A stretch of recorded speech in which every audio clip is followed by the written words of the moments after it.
అర్జున్ తోటి చరణ్ తోటి తీయాలండి. తీసి రెమ్యునరేషన్ ఇవ్వాలి. అది ఇంటికే వస్తుంది. బయట వాళ్ళు ఇస్తే ఇది ఇంటికే వస్తుంది. నాది నేను ఇచ్చుకోవడం కన్నా బయట వాళ్ళు తీసుకుని బయట ఇంటికి వాళ్ళు డబ్బులు తీసుకురావడం better. కలెక్ట్ చేస్తే బాగుంటుంది అనుకుంటున్నారు. Right sir, thank you. Aravind garu, మీరు ప్రమోషన్లో ఉన్నారంటే ఏదో రకంగా దాన్ని వైరల్ చేస్తారు. కాకపోతే ఒకటి మాత్రం మిస్ అవుతున్నాము. ఈ ప్రమోషన్స్లో ఎక్కడా కూడా మీ డ్యాన్స్ చూడలేకపోయాం మేము. రష్మిక ఉంటే చేసేవాడిని.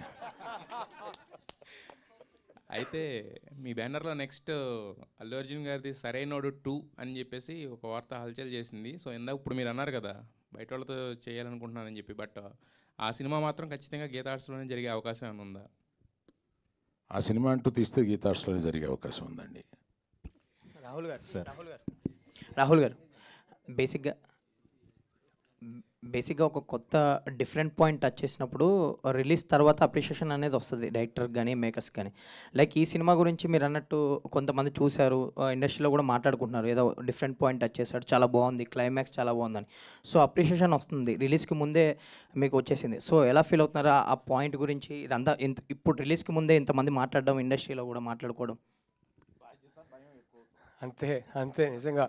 అంటే ఒకటేనండి, మా ప్రొడ్యూసర్సు అది ఫస్ట్ డేనో, సెకండ్ డేనో, థర్డ్ డేనో ఏదో ఒక రోజు నాకు ఫోన్ చేసి ప్రాఫిట్లో ఉన్నామని చెప్పేంత వరకు టెన్షన్ అయితే పోదండి. That is the most important thing. నమ్మి డబ్బులు పెట్టిన ప్రొడ్యూసర్స్కి డబ్బులు తిరిగి రావాలి. సో అప్పటి వరకు ఖచ్చితంగా టెన్షన్ ఉంటుంది. అండ్ అంతకన్నా జనాల దాకా ఇంకా వెళ్ళలేదు కదా. సో జనాల దాకా వెళ్ళేటప్పుడు వాళ్ళ రియాక్షన్ ఏముంటుంది, వాళ్ళు ఎలా రిసీవ్ చేసుకుంటారనే టెన్షన్ అయితే ఎప్పుడు ఉంటుందండి. So waiting for the release. But ఒక తృప్తి కూడా ఉంది. అరవింద్ గారు చెప్పినట్టు audience centric approach to film making అని ఉన్నప్పుడు మన చేతుల్లో అసలు ఏమీ ఉండదు. ఆ ఫ్రైడే రోజే మనకు తెలుస్తుంది.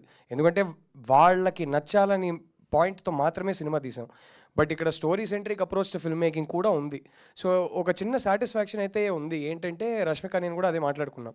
Somewhere we really hope that people love the film, they give us love and appreciation. More than that ఈ సినిమా గురించి వాళ్ళు డిస్కస్ చేస్తారు, డిబేట్ చేస్తారని కోరుకుంటున్నాం. బట్ అరే ఈ స్టోరీ చెప్పాలనుకున్నాం, ఇది తీసేసాం, ఇంకా ఇప్పుడు బయటికి వెళ్తుంది అనే సాటిస్ఫాక్షన్ కూడా ఉంది. సో యూజువలీ సినిమాలంటే ఆ తృప్తి కూడా ఉండదు, టెన్షన్ ఒకటే ఉంటుంది. ఇక్కడ ఆ తృప్తి ఉంది, బట్ అఫ్ కోర్స్ టెన్షన్ కూడా ఉందండి. మీరు తీసిన చీలాస్ నాకు చాలా ఇష్టం. Thank you. You know that. All the very best అండి, looking forward. Thank you bro, thank you so much. Rahul garu, అంటే ఉమెన్ పాయింట్ ఆఫ్ వ్యూ నుంచే ఈ కథను తీసుకోవడం జరిగిందా? రియలిస్టిక్ ఇన్సిడెంట్స్ను కూడా బేస్ చేసుకుని ఈ కథను రాయటం జరిగిందా? ఎట్లా? అఫ్ కోర్స్ అండి, చాలా రియలిస్టిక్ ఇన్సిడెంట్స్ ఉన్నాయి. అంటే ఇద్దరి మధ్య జరిగే స్టోరీనే అండి. Okay, so it's a relationship drama. Relationship అన్నప్పుడే ఒక ప్రొటాగనిస్టే కాదు, ఇద్దరి మధ్య జరిగే స్టోరీ. బట్ చెప్పిన పాయింట్ ఆఫ్ వ్యూ ఈ అమ్మాయి క్యారెక్టర్ పాయింట్ ఆఫ్ వ్యూ, అంతే తేడా. సో అసలు ఒక అమ్మాయి చుట్టే స్టోరీ జరుగుతుందని అన్నట్టయితే కాదు. ఈ అమ్మాయి క్యారెక్టర్ ఎంత ఇంపార్టెంటో అంతే ఇంపార్టెంట్ దీక్షిత్ క్యారెక్టర్ సినిమాలో.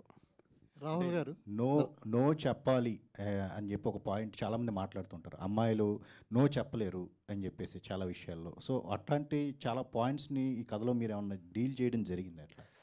చెప్పకుండా చెప్తాను. మీరు చూడండి. Yes there are.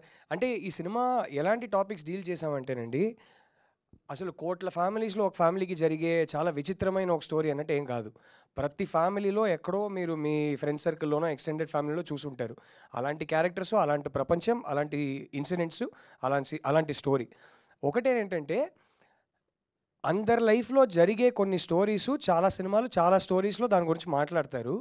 అందరి లైఫ్లో జరిగే కొన్ని పాయింట్స్ గురించి ఎవరు మాట్లాడరు, సినిమాలో డిస్కస్ చేయరు, బయట కూడా ఓపెన్గా డిస్కస్ చేసుకోలేరు. అలాంటి కొన్ని పాయింట్స్ గురించి ఈ సినిమా తీసాము. So I think that is the uniqueness of the film.